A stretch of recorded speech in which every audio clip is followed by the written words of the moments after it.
আমার দাদার বয়স 75-এর উপরে। সে আমার জানা মতে কখনো নামাজ কামায় দেয় নাই, হজও করেছে, তাবলিগেও গেছে, এখন সে নামাজ পড়ে না 2 বছর যাবত।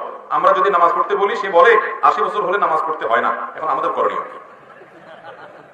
80 বছর হলে এরপরে নামাজ মাফ, এরকম কোন কথা কোরআন হাদিসে কোথাও বলা হয় না। আল্লাহ কোরআনে বলেছেন ওয়াবুদু রাব্বাকা হাত্তা ইয়াতিয়াকাল ইয়াকিন, তুমি তোমার রবের ইবাদত করো কতক্ষণ পর্যন্ত? যতদিন পর্যন্ত তোমার মওত না আসে। ইয়াকিন মানে মওত, তোমার মৃত্যু আসার আগ পর্যন্ত তুমি ইবাদত করতে থাকো, ইবাদত করতে থাকো। তাহলে বয়স 80 না 70 না 60 না 90 এটা দেখার বিষয় না। বিষয় হলো যতদিন তার প্রাণ আছে ততদিন, যতদিন তার সেন্স আছে, হুঁশ আছে, তাকে সালাত আদায় করতে হবে। ভাইরা আমার, আমাদের প্রাণের নবী মুহাম্মদ মুস্তাফা সাল্লাল্লাহু আলাইহি ওয়াসাল্লাম তার জীবনের শেষ মুহূর্তের সালাত কি ছিল?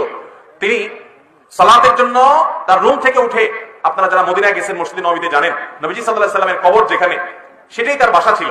আর সেখান থেকে তার মিম্বর, এখান থেকে আপনাদের